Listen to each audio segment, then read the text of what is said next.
બોટાદ ની અંદર Gujju collection opening તો થઈ ગયું, પણ તેમાં જોવા મળ્યા આવડા મોટા હસ્તીઓ.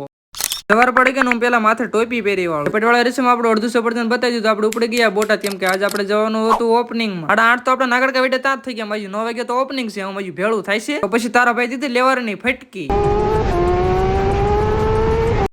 ગામ બોર્ડ થી આપડી સીધી પધરામણી થઈ જાય બોટાદ. ગુજ્જુ કલેક્શન પકડી દે તો આપણને દેખાય છે પ્રદીપભાઈ નો ડુપ્લિકેટ. અહીંયા તો ઓપનિંગ નો તો ફૂલ તૈયારી હાલે, અને પ્રદીપભાઈ તો હાસ વળીને છોટા છે તોરણ બનાવો. એટલે પ્રદીપભાઈ રવાયથી મારી પાસે અડધું સફરજન છે. એક બાજુ તો ઓપનિંગ ની તૈયારી છે, પણ આ બાજુ તો ટ્રાફિક જામ કરી વાળ્યું. હું પ્રદીપભાઈ નો ડુપ્લિકેટ બે વાતો વડા ઠોકી તો નડી તો ઓપનિંગ થઈ ગયું. ઓપનિંગ તો થઈ ગયું, પણ પ્રદીપભાઈ કોક ના છોકરા રમાડે છે. એકચ્યુઅલી અત્યારથી પ્રેક્ટિસ ચાલુ કરી છે.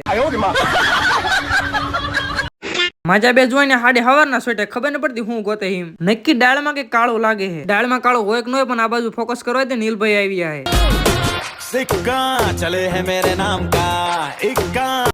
નીલભાઈ રામ રામ કરી વાળા ગોરભાઈ અમને કઈ નાખ્યા ચાંદલા. ગોરભા ચાંદલા કરે એટલે આપણને દેખાઈ જાય પત્તુભાઈ નો ભતીજો. ગોળધાણા આવી જાય ને આ બાજુ કઈક અલગ જ પાર્ટી હાલે. હજી તો કપડા દેવાની શરૂઆત થઈ, તા તો ભીડ તો જોવો. ગુજ્જુ કલેક્શન સૌથી પેલા ઘરા. અરે બાપ રે બાપ, ભીડ તો જોવો. જરા કોમેન્ટ કરો તો આ હસ્તીને કોણ કોણ ઓળખે. ગરદીમાંથી બહાર નીકળીને પેલો કામ આપણે કરવાનું હતું વનરાજભાઈ રામ રામ કરવા. હજી તો વનરાજભાઈ રામ કરતા આપણને દેખાઈ જાય પુશ બટન વાળા ભાઈ. બપોરના 2 વાગી જાય ને આ બાજુ મને ગળદી ન ખૂટતી. આ બાજુ પત્તુભાઈ પણ હાસવડે છોટા ગ્રાહક ને કપડા દેવા. હું ગ્રાહક ને કપડા દેખાડતા હોય તમે ફોલો કરતા જાવ. મારે તમને રોજ નો કહેવાનું હોય.